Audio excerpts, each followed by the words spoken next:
So, there's this little movie out. You might have heard of it. It's called The Odyssey.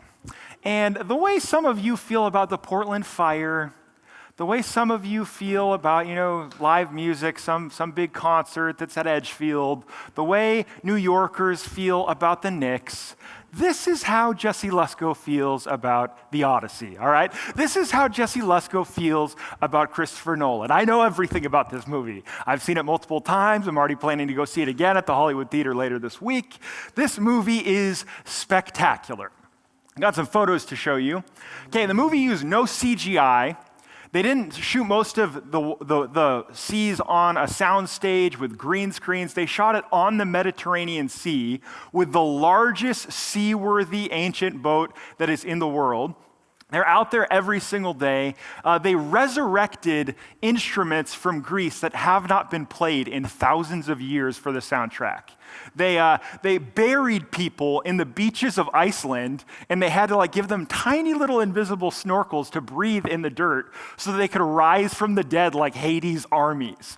All right, they built a real Trojan horse. They went into an archaeological site that is a cave in Greece, and they put a 60-foot Cyclops puppet so that it would cast real shadows from the firelight, and they wouldn't have to CGI shadows. I mean, they just on every level went over the top.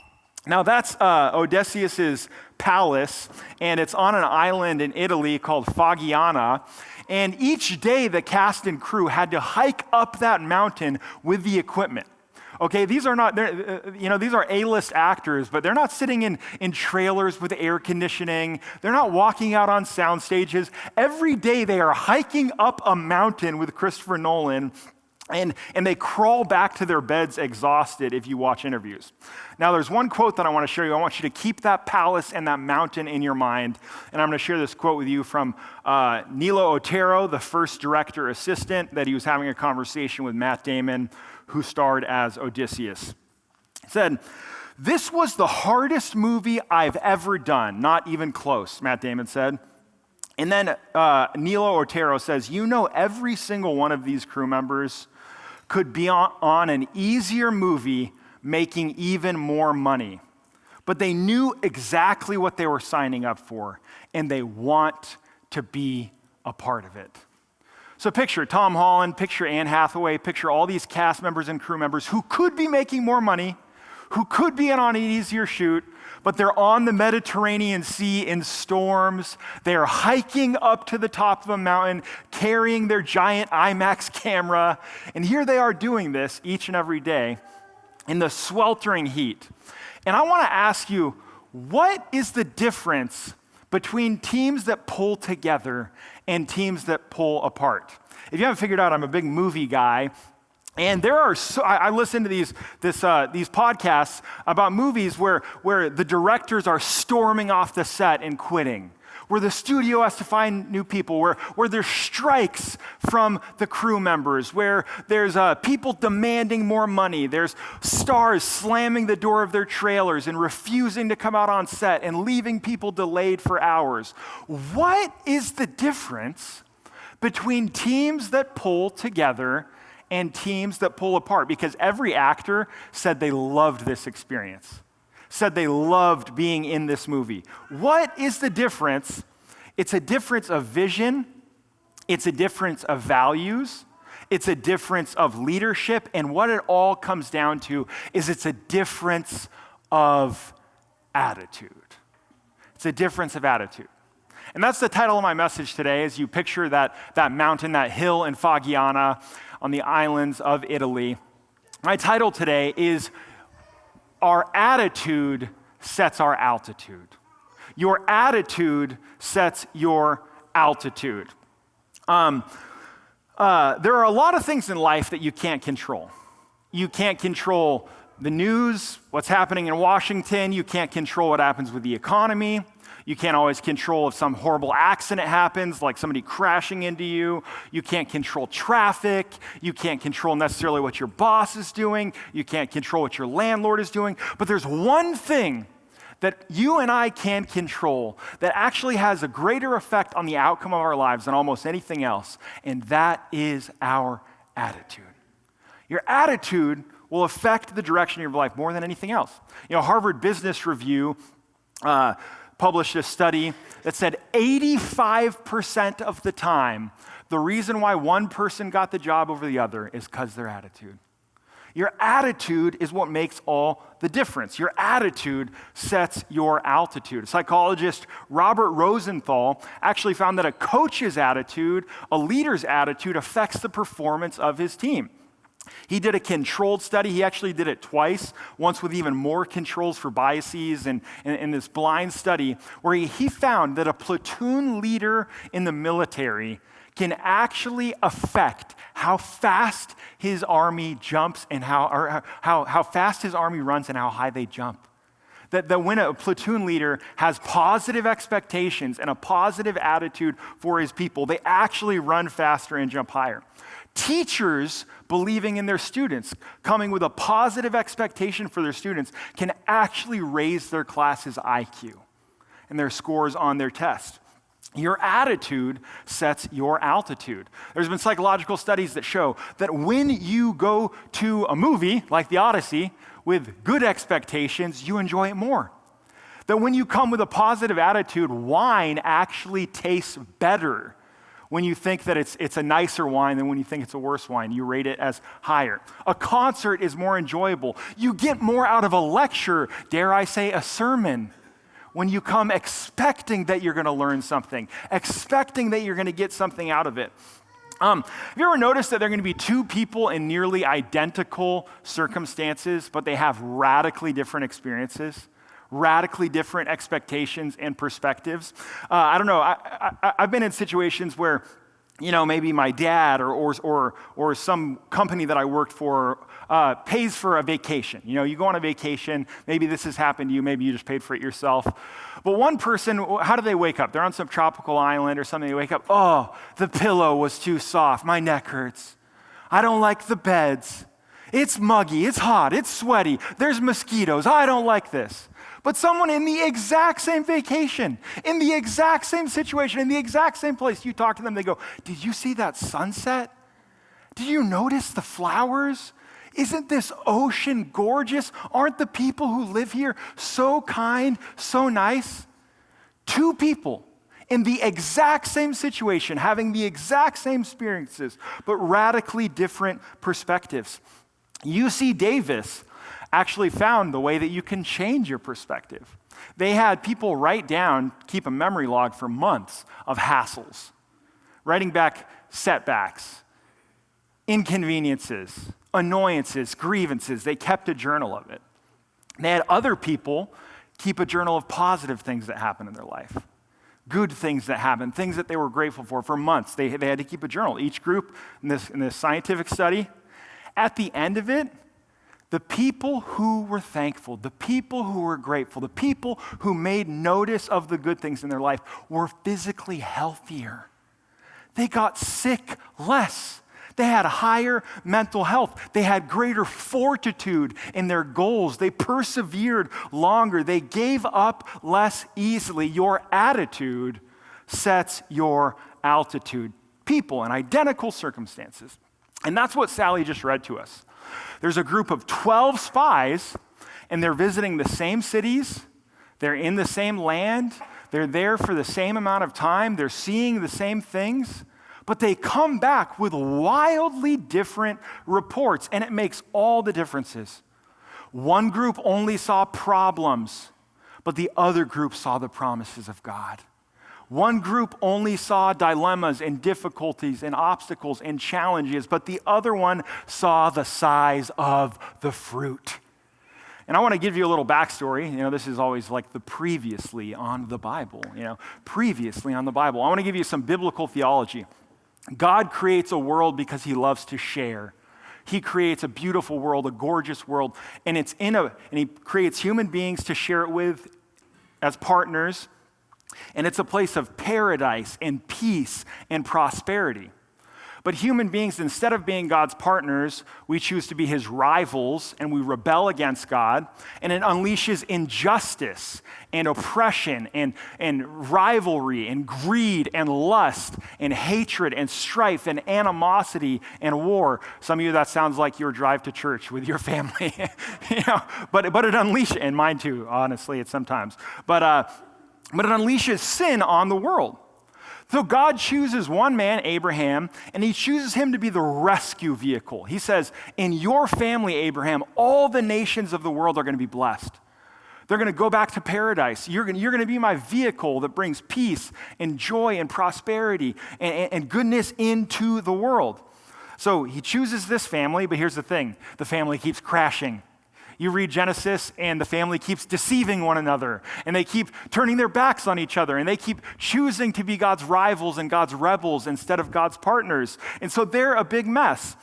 And eventually they sell their brother Joseph into slavery, and then as they oppress Joseph, they end up being oppressed themselves. And for 400 years, they are slaves in Egypt. Pharaoh is a tyrant. He is a merciless, genocidal maniac, but God rescues them from Pharaoh. And now is finally the time. This brings us to Numbers chapter 13. God's going to bring them back to paradise. All the imagery of the promised land is Eden imagery. It's Eden imagery. God's bringing them back to the place of peace, the place of plenty, the place of paradise. And they're about to enter in. They're on the cusp of the promised land. They're on the cusp of paradise regained. They're going to be a light to the nations. They're going to spread God's love and God's peace to all the other nations. Now, I do want to just take a minute because we founded a counterculture to welcome skeptics. If you're a skeptic here and you read the name Joshua and you read about all this, I'm just going to say it briefly in passing, and you've read, well, didn't they go kill the Canaanites? Wasn't they genocidal? Wasn't this colonialism? I actually did a poll on my Instagram with how many people had that objection. By the way, those of you who saw the poll but didn't vote, I know who you are, okay? But, I found most people don't have this objection. But in case you do, I'm just going to throw some resources at you if you've had questions with Joshua. I'm not going to dive into these spectacular resources. Encourage you to read the book. Josh Butler is one of my best friends and advisors, mentors here. Check out these books. If you're too lazy to read the book, watch the 6-minute YouTube video by Gavin Ortland. But take a photo of it. We're going to move on. Okay. So they're on the edge of entering paradise, and Moses sends these 12 spies into the promised land for 40 days, and they come back with grapes that are so big they have to carry them on a pole. And I actually looked up like the Guinness Book World Record of grapes, and there actually can be really large grapes, and who knows, this was thousands of years ago, maybe different species were even around back then. But they come back, they're like, it's a land flowing with milk and honey. Check out the size of these grapes. Here they are. We got to go. We're going to go in. But then 10 of them can't focus on the fruit. 10 of them don't fix their eyes on the prize. They don't fix their eyes on the fruit. They fix their eyes on all the problems. And they spread this negativity through the people of Israel. And the people of Israel start wanting to stone Moses and Joshua and Caleb to death. And they start demanding to go back to Egypt. They go, it's too hard. It's too difficult. We're better off back in Egypt. 10 fix their eyes on the size of the giants. 2 fix their eyes on the size of the fruit. 2 fix their eyes on the faithfulness of God. 10 focused on the difficulties and obstacles and problems that stood in their way. Look at verse 31. Then the men who'd gone up with him said, we can't attack these people. They're stronger than we are. And they spread among the Israelites a bad report about the land they'd explored. They said, the land we explored devours those living in it. Well, that's a little bit of an exaggeration. All the people we saw there are of great size. All of them? Every single one of them is great size? We saw the Nephilim. Those are like demonic kings from Genesis. The descendants of Anak come from them, these giant demonic Nephilim. We seemed like grasshoppers in our own eyes. Okay, you might have felt like a grasshopper. It's still an exaggeration. And we look like grasshoppers to them. That's actually mind reading. You don't know what they were thinking. But if we're honest, I want to be honest. Don't you relate with the 10 sometimes? Don't you look at your life and just go, the walls are huge. The people there are massive. The land devours them. I'm a grasshopper. I want to be honest that there are times in my life where I have fixated more on the size of the giants than I have on the size of the fruit. There are times in my life where I've been like that. I have clinical depression, and the Bible actually does give us permission to lament. It gives us permission to pour out our heart to God. I have clinical depression. But the thing about depression that reminds me so much of this passage is that depression blows things out of proportion. That's like the epitome of it. It's that you blow things out of proportion. And so they're blowing it out of proportion. Okay, Goliath was 9 feet tall. Okay, 9 feet tall. The average guy back then was like 5 feet tall. It's a big dude, no doubt. Like that is a big dude. Do you realize that the proportion between a grasshopper and a normal human being, in order for those proportions to match, Goliath would need to be 1,000 feet tall? They are exaggerating. And that's what negativity always does. You exaggerate. You go, I can't do this. It's impossible. I can't make it to church. I was up too late. You just start, this is too tired. It's too hard. It's too difficult. It's too frustrating. You start to exaggerate everything. Another thing in depression is that one of the things of distorted thinking is called mind reading, where you know what other people, oh, that person hates me. This person did that because of this, and this person's mad at me, and this person's that. That's mind reading. You're not a psychic, and I'm not a psychic either. They think they look like grasshoppers to the Canaanites. But when you get to the book of Joshua, you know what Rahab the Canaanite says to them? It says, our hearts were melting in fear because we heard what God did to Pharaoh. We heard what your God did in Egypt. Their mind reading was all wrong, and sometimes our mind reading is wrong. One of the biggest things I've learned lately that I repeat to myself is this: fears are not facts. Fears are not facts. You should keep a journal of the good things that happen in your life. You should keep another journal. You should keep a journal of the things you were afraid of that never happened. The things you were so worried about, you were so stressed about, but they never ended up happening. What you look for, you see more of. What you look for, you see more of. It's kind of like the algorithm. Have you noticed that when you search something in your algorithm, it just starts to pop up everywhere? Like you look up Stanley water bottle charms, and then all of a sudden your Instagram feed is filled with ads for Stanley water bottle charms. Right now on my Amazon, it says, keep shopping, pick up where you left off, and it's just like flooded with men's running tank tops. Because I've been getting back into running, and I've been shopping around for those tank tops. Like it just your brain works the same way. It's called your reticular activating system. That whatever you focus on, you see more of. It's the reticular activating system. If you look for problems, you will get better and better at seeing problems.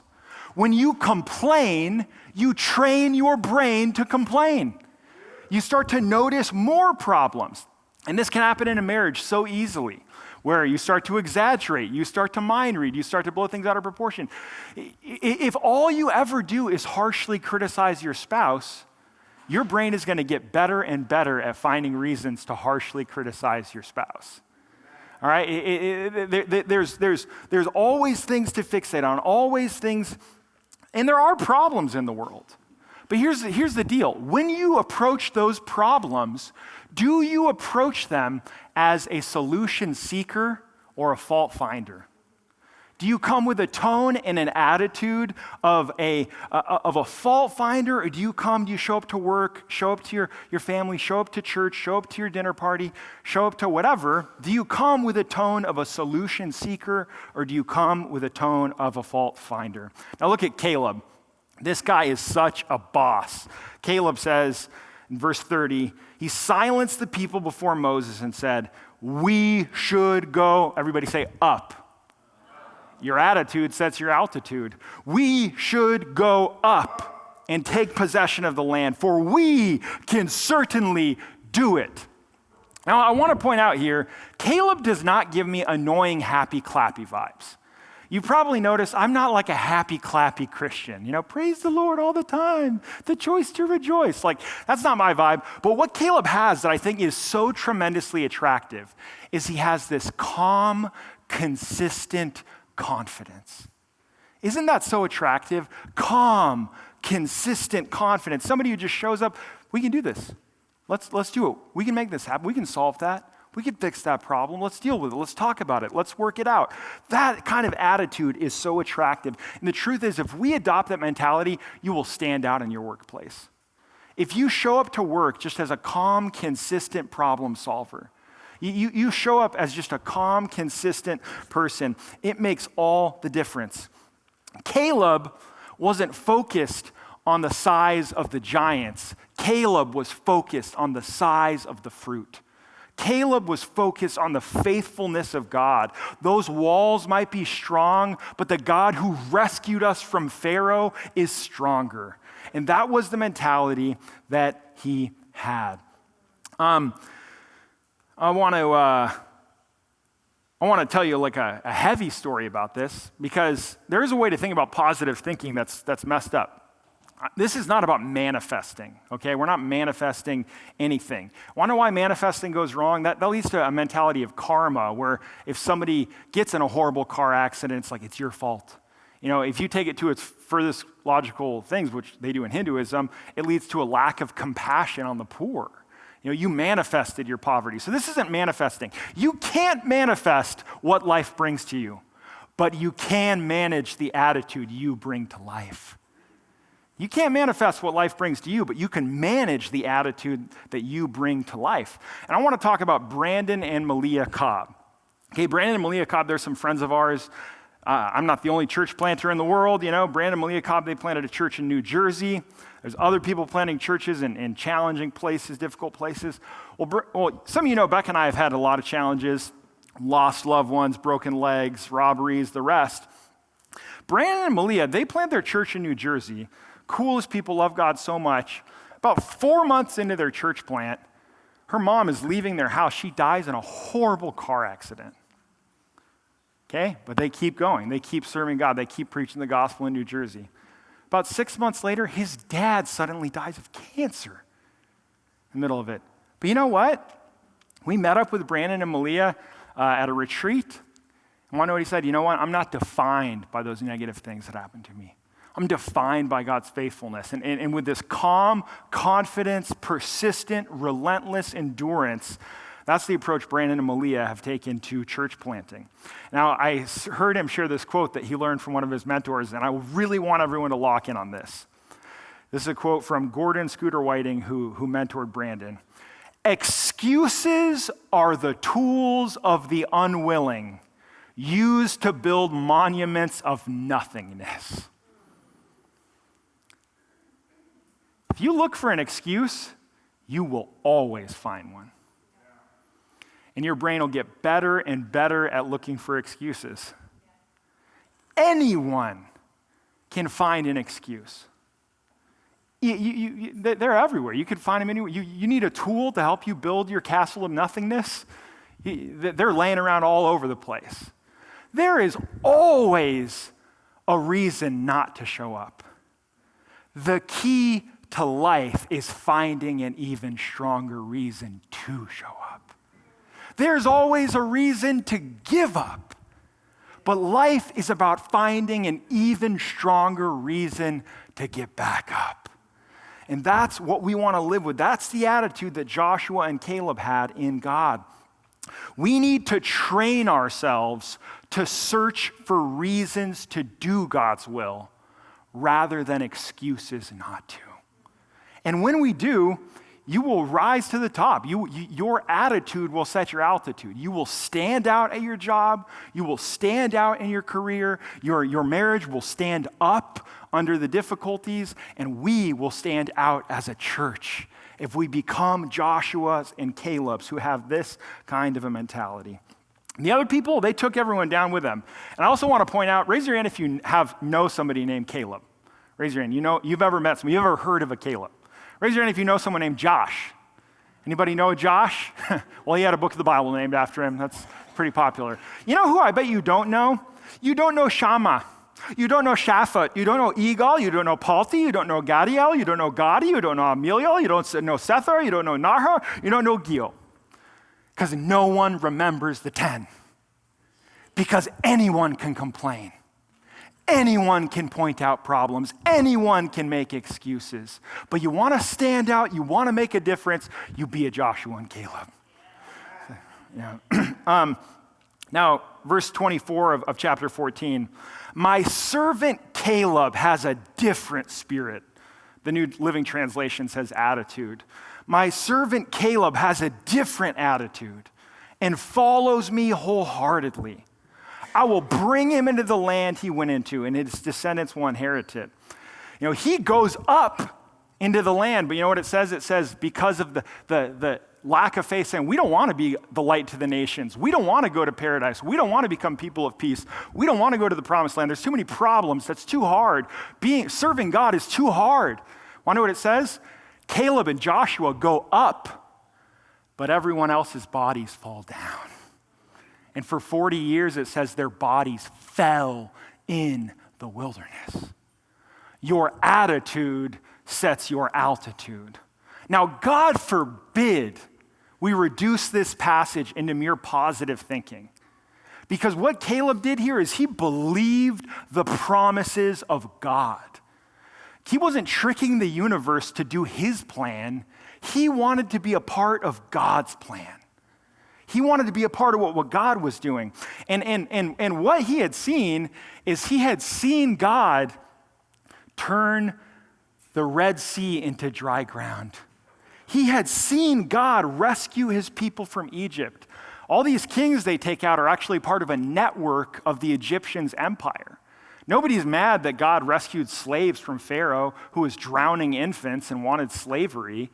And we shouldn't be mad that God took out the kings of the smaller pharaohs that were throughout the promised land. But here, he's focused on, he's going, you know what? God can take down Pharaoh. God can take down anyone.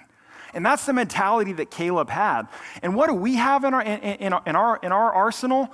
We believe that God can turn a cross into a crown. We believe that God can turn an execution into a resurrection. I believe that Jesus actually rose from the dead, that God just didn't deliver us from Pharaoh. He delivered us from the sin and injustice in our hearts that turns us all into little selfish pharaohs.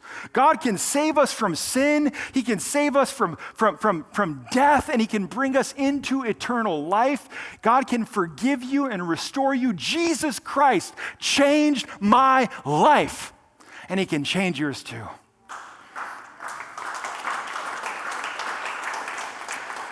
And that's what made Caleb stand out, okay?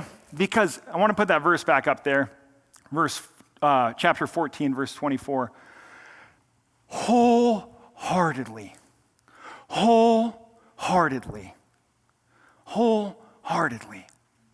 There are a lot of people who give God their leftovers, who give God their scraps, who give God a part of their heart. But I believe that this room is filled with people who want to follow God wholeheartedly.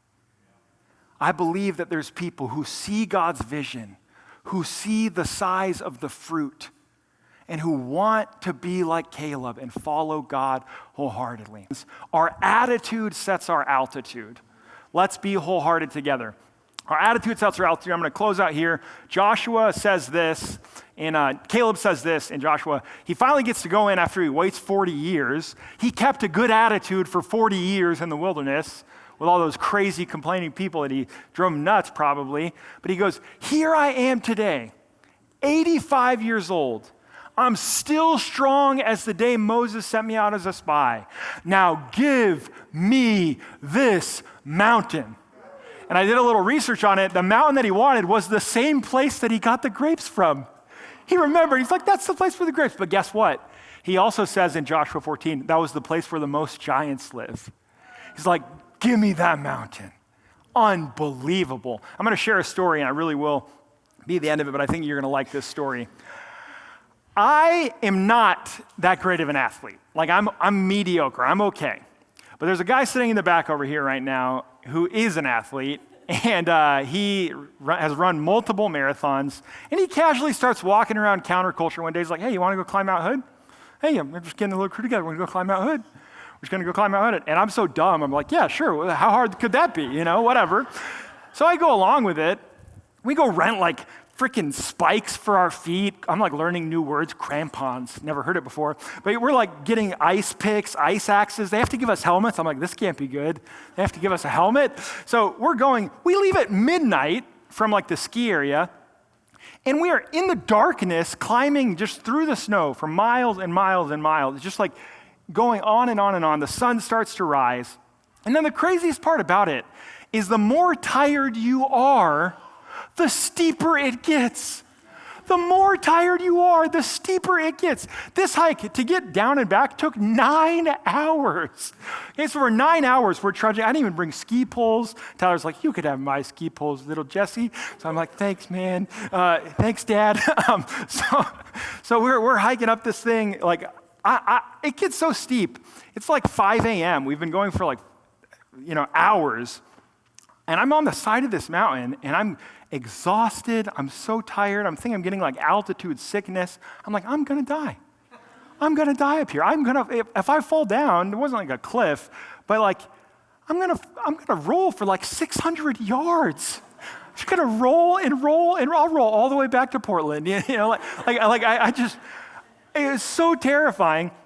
We finally get to the top, we make it, and we're sitting there looking at this gorgeous view, this gorgeous sunrise. There's all these other hikers because it was really great weather. We're there at the top, and Tyler looks around, he's like, well, boys, you should all feel very accomplished right now.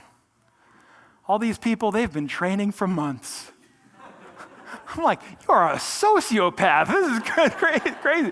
But we made it, we made it. We come back down. Okay, I was exhausted. It was one of the greatest experiences of my entire life. It's the hardest experience of my entire life, but it gave me this unbelievable psychological boost. And here's what the boost was. I am capable of more than I think I am. I thought I was going to die up there, but fears aren't facts. I didn't die up there. You are capable of more than you think you are. Anybody can find an excuse. Anyone can find an excuse. I can't serve. I can't show up to church on time. I can't be a good wife. I can't be a good worker. Anybody can find an excuse. They're everywhere. What we got to do is we got to find a stronger reason. I'll tell you what that reason is. Here's the reason. Caleb said, "Give me my mountain." But centuries later, Jesus Christ came and he said, "I'll take a different mountain." And Jesus Christ says in the Gospel of John, carrying his cross, he walked to the Mount Golgotha. And Jesus Christ, he faced the hardest mountain of all. Why? So we could enter the promised land. And the more we're moved and touched by Jesus going up his mountain, the more it'll change the way we face all our mountains. His attitude will set our altitude.